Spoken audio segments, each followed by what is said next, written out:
The Wooden Railway Adventures of Thomas the Tank Engine, Episode 56, The Good, the Bad, and the Spamcan. Spamcan was not enjoying his time on the island of Sodor.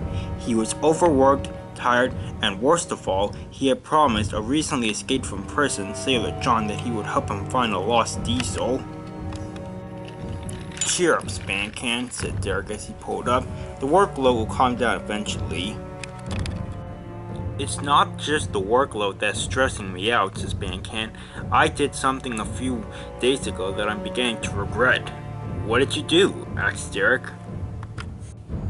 "Well," says Spamcan, "have you heard of Sailor John?" "Oh yes, I have," said Derek. "Well, he recently escaped from prison, and one night I encountered him, and I ended up promising him that I would help him find this diesel he's looking for." "You're helping Sailor John?" said Derek. "Yes," says Spamcan. "I'm beginning to regret it, but I'm worried there's no going back now." "So you promised Sailor John you would help him find a diesel?" said Derek. "Yes," says Spamcan. "It's a diesel that's lost out at sea on a barge."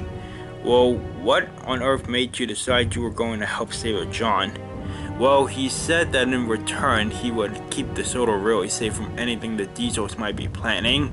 But that's coming from a guy who tried to throw dynamite at Thomas." "He kinda caught me during a weak moment. You see, after Splinter had his accident on Misty Island, Diesel, Air, and Bert were trying to convince me not to trust steam engines as they could do the same thing to me that they did to Splinter. And that kinda made me concerned over the trust of steam engines. And well, I was just kinda on edge or something, if that's the word." "Well, I don't know what I'm going to do now," said Spamcan. "Well, I'm afraid I can't help you," said Derek. "You're stuck figuring this one out yourself." Derek rolled away and Spamcan was left alone. "Well, Sailor John's probably not going to leave me alone until I find this diesel he's looking for. I'll help him find the diesel, but if I find it, I'll tell Sir Topham Hatt and have him deal with them." "Oh yes, that's a good idea," and Spamcan rolled away to deliver his cars. That evening, when Spamcan was done with his jobs, he passed by the coast, where he saw Diesel, Airy, Bert, and Sailor John looking off into the distance.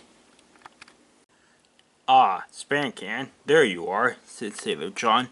"The diesel that I'm looking for is out over there, and it looks like it's coming to shore. Can you go fetch the breakdown train or something?" "Oh sure," says Spamcan. "And while I'm at it, I'll fetch your Topham Hatt as well." The barge had reached the shore by the time Spamcan returned with the breakdown train. Sailor John and the diesels watched as the breakdown train lifted the diesel from the barge. "Haha, perfect," said Sailor John. "Now that I have the diesel I've been looking for, I can now return to jail where you belong," came a voice. Before Sailor John knew it, he was handcuffed and being taken away by the police. He was very cross, and so were Diesel, Airy, and Bert. "Spamcan," said Sir Topham Hatt, "take this diesel to the sidings in the yard. I'll come to speak to you and the diesel later. In the meantime, I have to have a word with these three diesels right here." "Yes, sir," said Spamcan, and he oiled away. Derek was waiting in the yard when Spamcan brought the diesel in.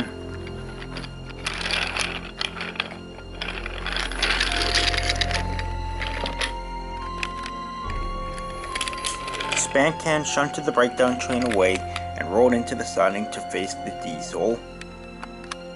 Sir Topham Hatt then arrived. "So Spamcan tells me your name is Jericho," he said. "Yes, sir," said the diesel. "What exactly were you doing out at sea on that barge?" said Sir Topham Hatt. Jericho was silent for a moment. Then he spoke up. "I ended up on that barge when I was being chased by Thomas, Buddy, and Spencer on the mainland." "Wait, so what? I'm confused," said Sir Topham Hatt. Jericho sighed. "My name isn't Jericho, it's really Travis," he said. Spamcan and Derek were shocked. So Tom had looked the green diesel over. He did resemble one of Diesel 10's henchmen who had helped to take over the island a few months ago. Only he was green instead of red. "Well, what were you doing on the mainland that made Thomas, Spencer, and Buddy chase you?" "My driver was in the controller's office at the top station." "And what was your driver doing in the controller's office?" "He was making arrangements for the Flying Scotsman to be scrapped." Spamcan and Derek gasped. "Yeah," said Travis. "Our plan was for Gordon to hear that the Flying Scotsman was going to be scrapped. Without a doubt, he would try and save him from scrap, but he would go into a trap and we would scrap them both." So Tom had turned to face Spamcan.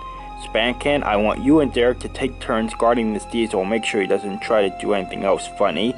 I need to try and cancel those arrangements so that the Flying Scotsman doesn't get scrapped."